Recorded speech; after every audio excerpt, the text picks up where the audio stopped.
Looking back at my first year as a full-time real estate agent, there are definitely some things that I wish I had done differently. If you are a full-time real estate agent or you're thinking about becoming one, listen to me when I say, do not make the same mistakes I did. You will waste your money, your resources, and most importantly, your time. My name is Jade. I'm a realtor licensed in Indiana. I post content about my life and about real estate. I just bought my first fixer-upper home with my husband, and if any of that sounds like something you would be interested in, you should definitely subscribe. Also, I'm not feeling my best, so that's why my voice is a little hoarse. First of all, let's just briefly talk about the decision I made this year to go full-time into real estate. I was having pretty bad luck, really, with my part-time jobs, and while my part-time jobs provided a consistent paycheck, I was not happy for one, and I was barely getting by. I decided within the first few months that it was time for me to dive headfirst into real estate. With that said, I definitely didn't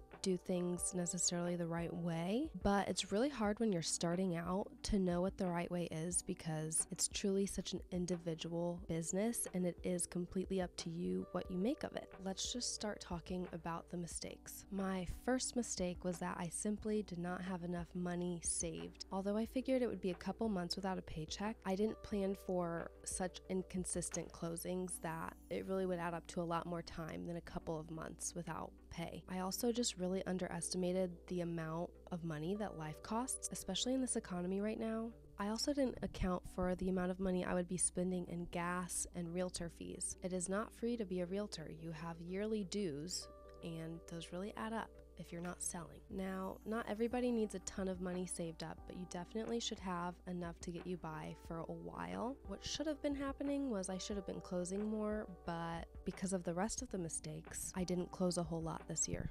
The second mistake I made is one that my mom really gets mad at me for. It's the fact that whenever I saw somebody I kind of knew in public, I wouldn't say hi to them. And I do consider myself an extrovert, but a lot of it came down to insecurity, a lack of confidence, not liking the way I looked or something. I feel like that really inhibited me because ultimately, who cares? I simply overthought it to the point of not taking action. I also didn't pass out my business card enough. There are a lot of ways that you can do that, and I really just forgot that I had business cards, so I had a huge stack of them left by the end of the year. The third mistake is a big one. I did not switch brokerages when I knew that I should. Although a brokerage is not going to hold your hand and make your business for you, they can provide resources that can make a big difference in your business. With my brokerage specifically, there are no hard feelings towards my old brokerage. It just was not the right fit, and I had known that for a while. I had spent months kind of pondering in my mind, well, I probably should leave, but I really just wanted to avoid that hard conversation, and no, it wasn't fun, but I was so relieved after I had it, and I felt like I could move on to a place that would give me a lot more opportunity for what I need. The fourth mistake I made kind of ties into this, and it's that I did not squeeze my resources. When you're in this business, the world is really at your fingertips. I mean, that's really the fact with a lot of businesses. There is a plethora of knowledge on the internet. Depending on what association of realtors you're with, the place who you pay dues to will have seminars or in-person learning opportunities. There's also a bunch of Facebook groups that you can join. I also wish I had requested more one-on-one time with my team lead. She's massively successful in this business, but she kind of lives far away. And that was another thing. My first brokerage was an hour away from where I lived, so it made it really hard to go into the office and do things in person because I was spending so much gas just doing showings that to just pop by the office wasn't a small task. The fifth mistake that I made was that I didn't nail down a weekly schedule. I felt really overwhelmed when I would try to sit down and make a schedule that was consistent because consistency is really hard for me in my day-to-day life anyway, especially in business. So I didn't have weekly milestones or goals. I also didn't use my CRM consistently. If you don't know what a CRM is, you should definitely research that because I think it's something that every real estate agent should have. I was really bad about letting the day take me where it wanted instead of me telling my day where to go. My sixth mistake was that I didn't have precise goals. Basically, I started the year with these overarching big goals, but I never worked backwards to break them down into what that would look like monthly or weekly or daily. These goals could have been,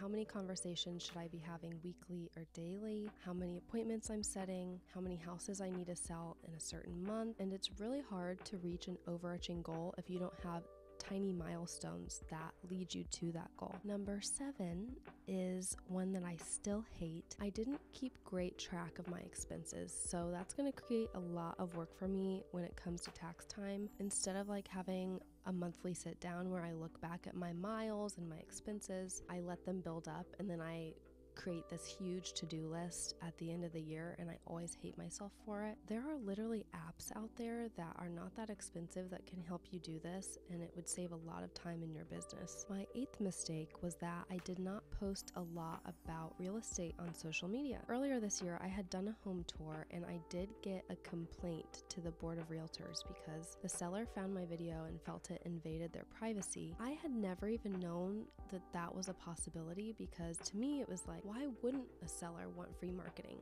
to a whole new group of buyers? That was a tough lesson, and it really kept me from posting for a long time. Number 9 is very important. I did not know the market as well as I should have. Although my brokerage was not necessarily nurturing me to know the market, that's not all on them. It really comes down to you as an agent, and I could have done a better job understanding and trying to verbalize what's actually happening in the market. Even just within the past couple of months, I feel like I have a way better grasp on this. A lot of this has to do not only with my brokerage, but what podcasts I'm listening to. Am I checking the daily mortgage rate? Every agent should be able to explain in detail what's happening right now. If somebody asks you, what are the rates right now? You should definitely know those. Finally, here we are at mistake number 10. This really is the biggest. I doubted myself, and I didn't have confidence in what I was doing. When I dove headfirst into real estate, and by that I mean I simply left my part-time job, I kind of thought things would start unfolding for me.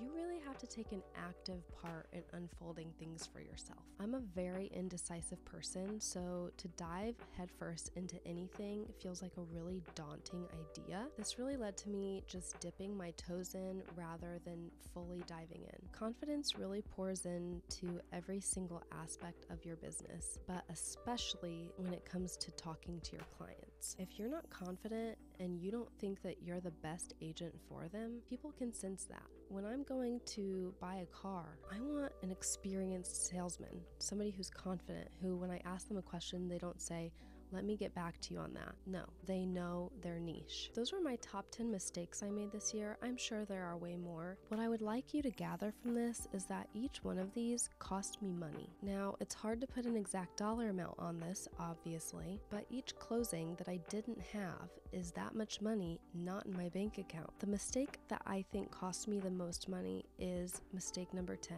which does have to do with confidence. If I had allowed myself to just own my decision, I think I'd be sitting in a different spot right now. If you avoid these mistakes, you're going to be way ahead of the game. I wish I had heard these things at the beginning of 2023, but I'm hoping this will reach somebody's ears out there who will hear this before they're too deep into whatever hole they're burying themselves in. So my biggest piece of advice is be confident. Yes, there are more experienced agents out there. Yes, there are people with amazing high quality video tours, a million reviews on Google, but they started somewhere too.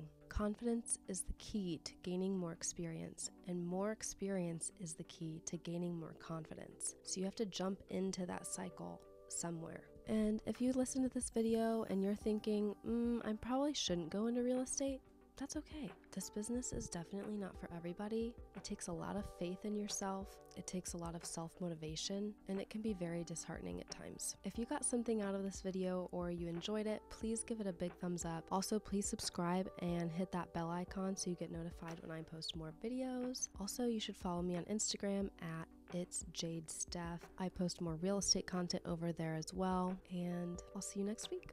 I hope this wasn't too ASMR-y.